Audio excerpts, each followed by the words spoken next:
Hello everybody. Today I want to talk about step 1, which is understanding inflammatory bowel discomfort. And I say inflammatory bowel discomfort because when we say the word dis-ease, there's so much negativity and fear attached to that word.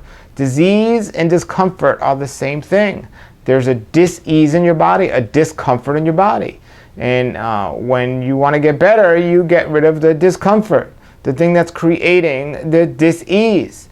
You know, you go to a doctor says you have a disease, you get all fearful and scared and depressed. Doctor says you just have some discomfort. Well, thank you for telling me, doc. What do I got to take to get better? What do I do?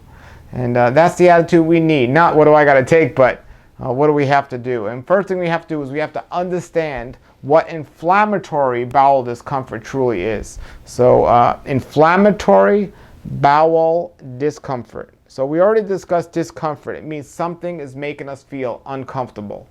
We've already discussed that. Now, anytime you have discomfort, if you don't get rid of it, it's going to continue to get worse. So, for example, if I slam my hand on a car door and now I have discomfort, but if I keep doing that, it's going to make the pain worse. If I sprain my ankle, and I keep trying to jump on it and walk on it, it's going to make the pain worse. So when you have discomfort, you can't keep doing the same thing. You got to eliminate what's causing the problem. There's a saying that says if you keep doing the same thing and expect a different result, that's the definition of insanity. So we can't be crazy here, folks. We have to be wise about what we're doing, and we have to understand inflammatory bowel discomfort. So that's discomfort and disease. Then we look at the next one, inflammatory bowel. Inflammatory means inflamed.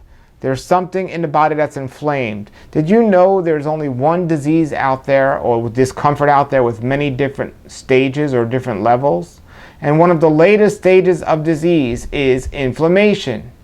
That means you've been missing the beginning stages or signs of disease or discomfort up to this point, and it kept coming back worse and worse and worse because you weren't changing something since you missed a sign, and now it's come back and it's inflamed. It's reached that stage of inflammation, and it's going to affect many of us in different parts of the body. Whenever you have a word that ends in itis from a medical term, it means there's inflammation somewhere in the body. Colitis, proctitis, pancreatitis, it's explaining there's a certain part of the body that's inflamed. And we have to understand what causes inflammation to get better.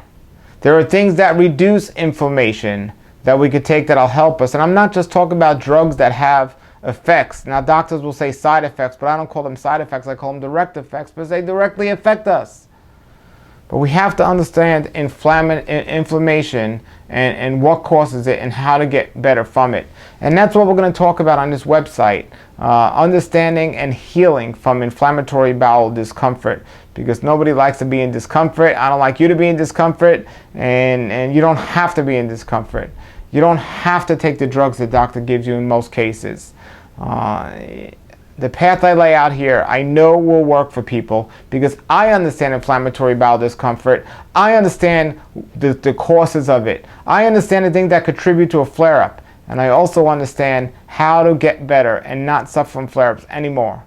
You know why I understand, folks? Because I'm living it. I'm living it. Now, is there one answer for everyone? I will say there's not one way completely for everyone to do things. But I will say there's one way to healing, and then there's one way that's the doctor's way of, well, we can't heal you, so we're just going to try to control your discomfort until it gets so out of hand, and then we're just going to have to cut something out. No, that's not the way I suggest. The way I suggest is to understand what you're going through, why you're going through it, and then when you do that, you'll start to get a clearer picture of what contributed to your illness, what contributes to flare-ups, and how to get rid of those as well and avoid those. So please go to the next step and learn how to heal from IBD, and continue to look around this website at the other information I have, and you can put all questions below videos, or you can contact me. I'll do my best to help you. I understand what you're going through, and I want you to understand inflammatory bowel disease, but not from the worldly standpoint, not from the medical standpoint, because the medical standpoint, they don't have a medical answer. They don't have any answer. There's no cure for inflammatory bowel discomfort by the medical society. But just because there's no medical cure doesn't mean there's no cure. I'm living the cure, folks. I got better from this naturally without getting my colon cut out. And everyone's going to tell me, well, my doctor said this is the worst case they've ever seen. Oh, how many times I've heard that. Folks, listen. Doesn't matter how bad the situation is, there is a way out. And you have a choice of which way you want to choose. The way I say is to understand inflammatory bowel discomfort and stay in touch with this website and look at the other information. And I'm telling you, you're going to get better. But it takes time. It takes time and it takes discipline. Don't be lazy. Go ahead and do it. The time and the discipline, the study of what is going on in your body, the discipline of being consistent at doing the things I suggest, and you can get better. All right, so continue on the other steps of how to heal from IBD.